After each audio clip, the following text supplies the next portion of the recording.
A concept of government and sovereignty given by Hegel. Hegel is saying that the constitution of every state the constitution of every state was the result of historical evolution and was best for the government for that particular time. That is, the constitution is not once a constitution is made, it's not once for all. Rather, it's best for a government and a state at a particular time.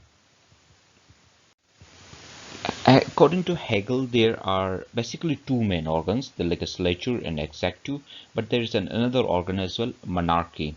He is not making, or he's not counting judiciary as a separate organ of the state. Rather, according to him, judiciary should be the part of executive. And in this way, there were basically two organs, legislature and executive. Monarchy is here to make coherence among other organs of the state. And in his dialectical theory, legislature it is the thesis, and the executive is the antithesis, and by merging legislature and executive, a synthesis emerge, that is the monarchy.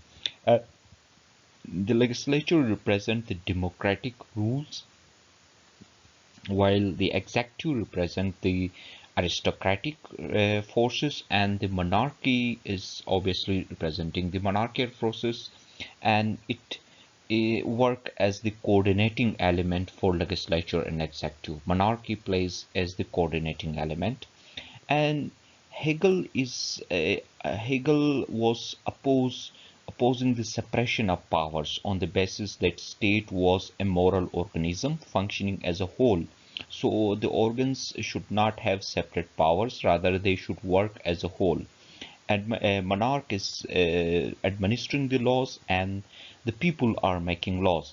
Each organ has not independent power of its own, and each cannot be trusted with all powers, and each organ is not hostile to others, but each other work as a part of whole. Now let's see one by one all of them. The first one was the legislature, and the legislative, according to the Hegel, the legislative authority rests in state assemblies, not in people.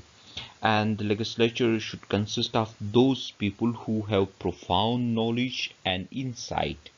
That is, the legislature should consist of a well qualified people.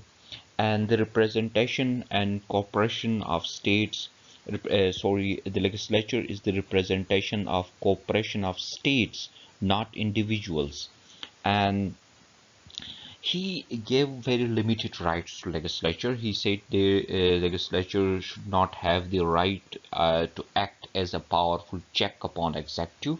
They can't do anything to executive. Executive is superior to the legislature, and the legislature can neither appoint nor dismiss executive.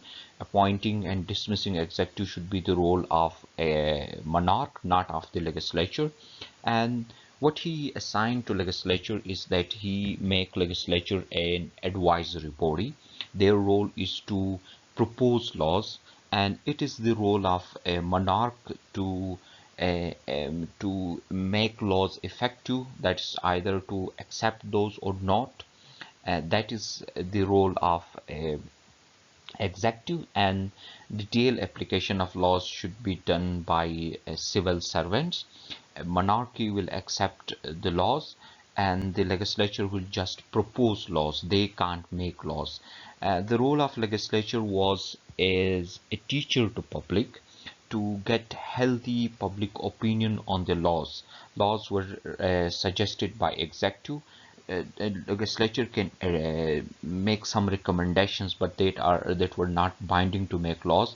Actually, the law giving body was the executive, and the monarchy was there to authenticate laws, and the legislature was just like a teacher, and their role was to get public opinion, to help to get healthy public opinion. So he was in favor of a government run by the degree of executive with minimum oversight by the legislature. Next organ is the executive. It's perhaps a very strong organ as compared to the legislature, and according to him, the legislature consists of permanent civil servants who have the ability to serve and who are by birth have the right and have the ability to serve. And he says that the executive is the representation or is the representative of general will and reason, and it's not responsible to legislature. That's the executive is not answerable to legislature. They have their powers. The legislature cannot check their powers. There may be union, corporations, and other units of local administration, but the executive has the right to direct and control their activities, and it's not responsible to the legislature.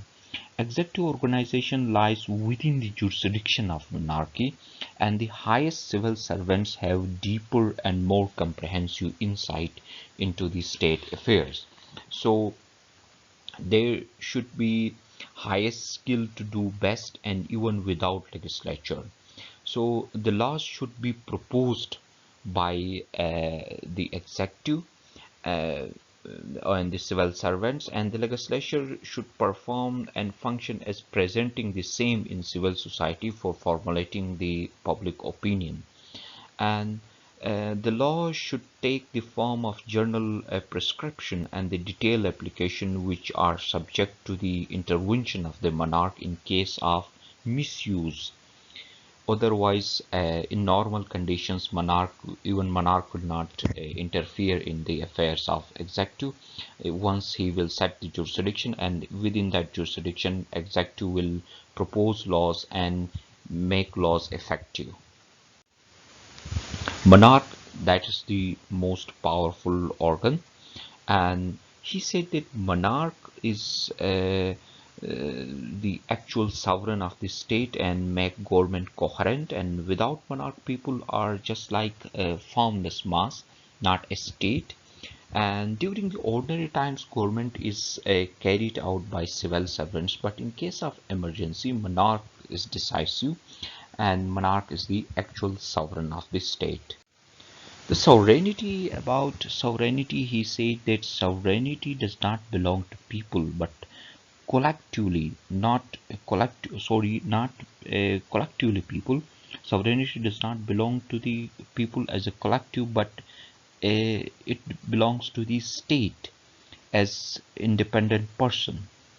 Sovereignty belongs to state as an independent person, not to the people in their collective life. And it belongs to the state as a whole, but not reside in any one part. And the sovereign is monarch, and the monarchical principle is present in and active in every state. Actually, Hegel believe on the hierarchy of power in a triangular shape. At the top, where is the monarchy, is the most powerful, and as you go down from the top, the power is sinking. So the monarchy is the most powerful, who is actually the sovereign of the state, who has the right to exercise sovereign. And if you will come below that, executive has less powers as compared to monarch, and legislature has even more less powers, and then the people are powerless. Thank you for joining. Take care. Goodbye.